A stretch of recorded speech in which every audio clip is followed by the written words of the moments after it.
Alors cette World Policy Conference, que nous appelons WPC dans l'intimité, si je puis dire, je l'ai créée, la première édition a eu lieu en 2008.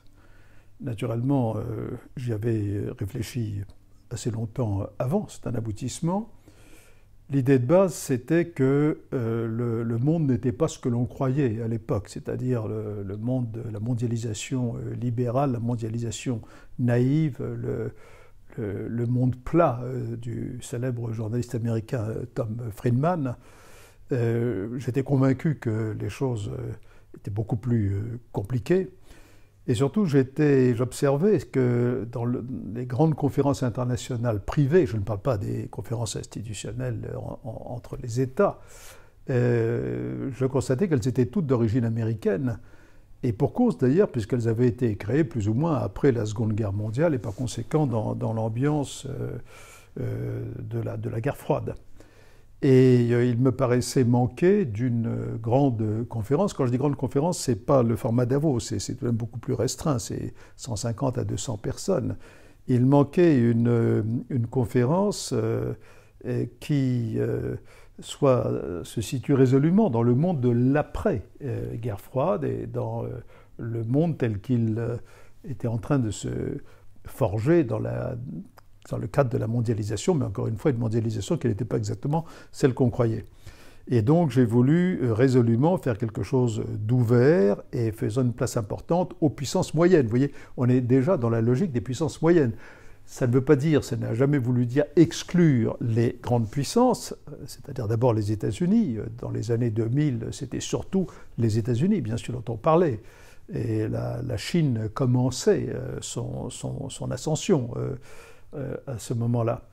Donc il ne s'agissait pas d'exclure quiconque, mais il s'agissait de donner la voix à tous ces pays, à tous ces États qui n'entendent pas devenir les vassaux, pour employer une expression un peu forte, de quiconque. Et le fait assez extraordinaire, c'est que la première édition qui a eu lieu en 2008, en octobre 2008, j'avais fait venir les présidents Sarkozy, à l'époque, qui était le président français, et Medvedev, qui était président de la Russie à l'époque, ainsi qu'un certain nombre d'autres chefs d'État et de gouvernement. Ce qui est extraordinaire, c'est que la conférence s'est tenue quelques jours après la faillite de Lehman Brothers, voyez-vous. C'est-à-dire qu'on était déjà rentré dans cette phase que j'annonçais, en quelque sorte, en créant cette conférence.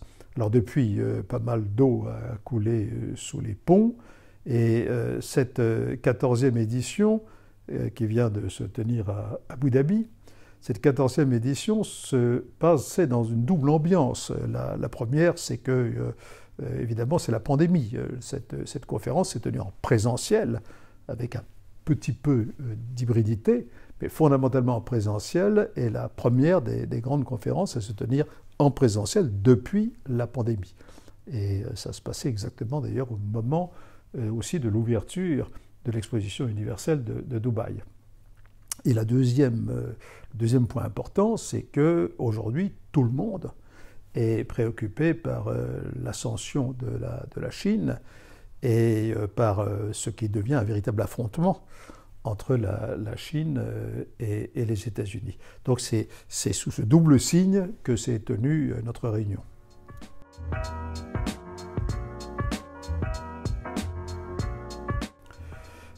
Ce qui est très intéressant dans la période que nous vivons actuellement, c'est que d'abord, il y a une perte de crédibilité importante des États-Unis, et une peur de la Chine, mais en même temps, les puissances moyennes, qu'il s'agisse des puissances européennes ou d'un grand nombre de puissances asiatiques, par exemple d'États asiatiques, n'ont pas envie de se trouver contraints de choisir un camp et de retourner à une sorte de guerre froide. Alors, la perte de crédibilité des États-Unis, elle tient le plus récemment au ratage de l'opération de retrait de l'Afghanistan, qui a frappé le monde entier et qui, évidemment, jette un trouble sur la crédibilité des engagements américains. Mais on voit bien aussi que c'est une crise qui est beaucoup plus profonde parce que les États-Unis sont de plus en plus divisés, mais ce n'est pas nouveau. Le phénomène Trump en a été un signe, mais ça remonte encore plus loin.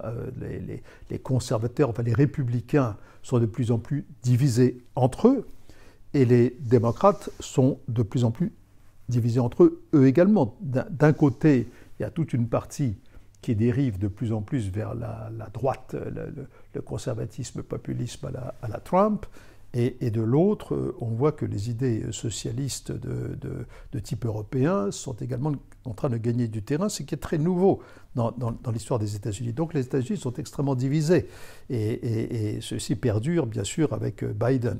Et d'autre part, chacun voit aussi que l'avènement de Biden, l'élection de Biden, ne signifie d'aucune manière la fin de America First. Et tout ça, évidemment, est une source de préoccupation pour beaucoup de pays.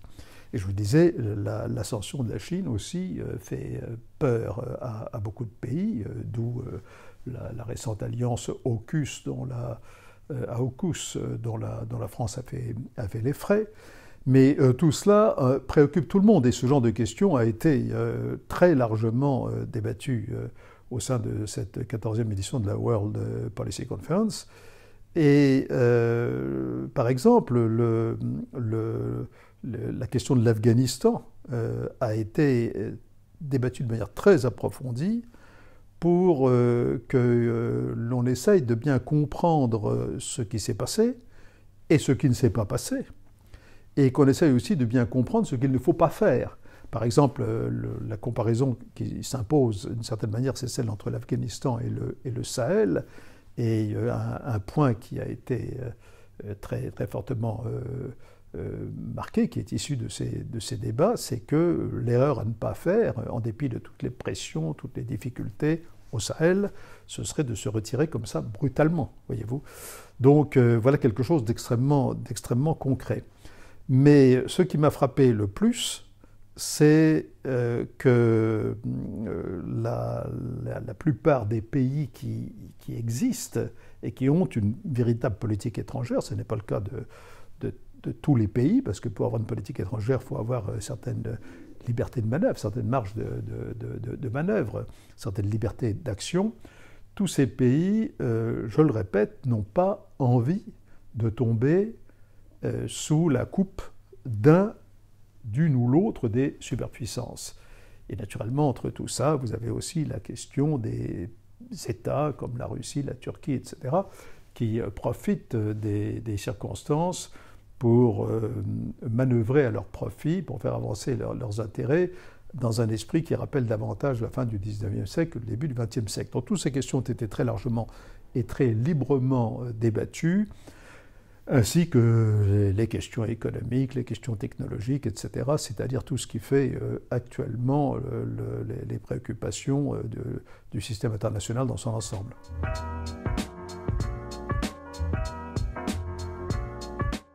Alors évidemment, dans cette World Policy Conference, comme chaque année, on a une très belle brochette de personnalités du monde entier. Et bien sûr, en particulier de l'Europe. Alors là, nous avons eu deux sessions qui, je crois, méritent d'être soulignées. L'une avec Josep Borrell, qui est donc le haut représentant de l'Union européenne pour la politique étrangère et la politique de sécurité commune, et vice-président d'ailleurs de la Commission européenne. Et cette session était intéressante parce que M. Borrell courageusement met l'accent sur la nécessité de renforcer une telle politique commune, et notamment il est favorable au concept d'autonomie stratégique que la France cherche évidemment de son côté à faire valoir. Et il représente donc bien ce point de vue, la frange la plus audacieuse, si vous voulez, de ceux qui poussent pour l'avancée de la construction européenne. Alors, il ne représente pas forcément d'ailleurs l'unanimité, mais ce qui me frappe aussi, c'est que dans le monde, il y a une attente de l'Europe. Et cette attente de l'Europe, c'est facile de fustiger l'Europe, de dire tout ce qui ne va pas, l'Europe, Bruxelles, etc., sont des boucs émissaires extrêmement faciles dans un monde de plus en plus populiste où chacun cherche des boucs émissaires. Mais c'est important aussi d'avoir des discours constructifs. Et donc il y a une attente d'Europe parce que l'Europe continue de représenter, ne serait-ce que sur le plan économique, une force considérable dans le monde, mais c'est aussi une force de démocratie, c'est une force de liberté, c'est donc une partie du monde qui est très enviée. Et ceci me conduit donc à l'autre intervention qui a été, une autre intervention qui a été, je crois, assez remarquable, c'est celle du commissaire, d'un autre commissaire européen, qui est Didier Reynders, le belge Didier Reynders, qui a été d'ailleurs vice-premier ministre du gouvernement belge, et qui est chargé du droit et de la justice. Et quand vous voyez ce qui se passe à l'heure actuelle, par exemple en Pologne, ou avec d'autres pays anciennement communistes qui ont rejoint l'Union européenne, ce sont ces considérations de droit et de justice sont extraordinairement importantes. Et pourquoi est-ce que l'intervention de M. Reynders a été particulièrement importante? Parce qu'il a bien montré, avec beaucoup de précision et de fermeté, que le travail de la construction européenne, qui est un travail permanent contre des forces centrifuges, comprenait justement le renforcement de la démocratie, mais la démocratie par le droit, à travers le droit et la justice. Et il a parfaitement montré que le rôle de l'Union européenne, ce n'est pas de prêcher aux autres comment ils doivent être gouvernés. C'est un défaut que nous avons trop souvent, en particulier dans les débats idéologiques internes de différents pays, mais nous devons d'abord être exemplaires. C'est-à-dire que la construction européenne sera d'autant plus attractive pour ceux qui la regardent, pour ceux qui l'observent, qu'effectivement nous construirons de plus en plus un espace qui soit à la fois un espace de démocratie, mais de démocratie à travers un droit, un système juridique bien construit et bien appliqué, et d'autre part que nous réussirons sur le plan économique, puisque c'est la conjugaison de tout cela, la réussite économique et la réussite démocratique qui conditionne à long terme le succès de notre entreprise. Et ça, M. Reynders l'a extrêmement bien montré. Alors, il y a eu bien d'autres débats que l'on pourrait développer, mais je cite ces deux-là parce que je crois que mettre l'accent aussi sur l'Europe, c'est quelque chose de très important.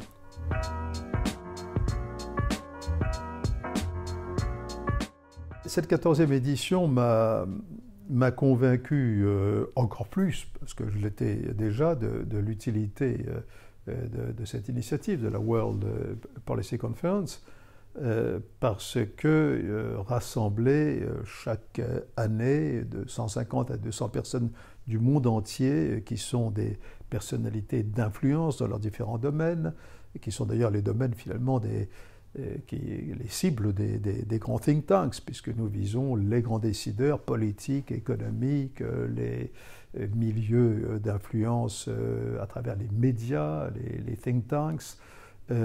Ces cibles-là, on les retrouve dans le WPC. Je crois qu'il y a plus de 50, entre 50 et 60 nationalités qui sont représentées à la WPC.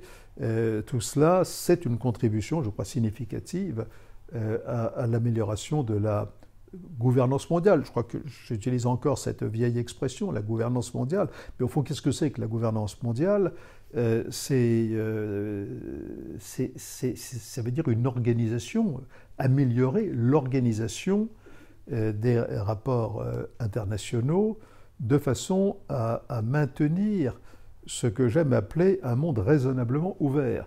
Et quand je dis raisonnablement ouvert, cela veut dire ouvert, mais pas la façon naïve justement de la mondialisation libérale telle qu'on l'a rêvée ou telle que certains la rêvaient au tournant du siècle. Et donc ouvert, oui, mais avec un certain nombre de garde-fous pour se protéger des excès et des influences d'une interpénétration mal maîtrisée. Donc cette notion, je crois, d'ouverture raisonnable et par conséquent raisonnée est très importante et au cœur de la démarche de la WPC qui, je l'espère, continuera longtemps.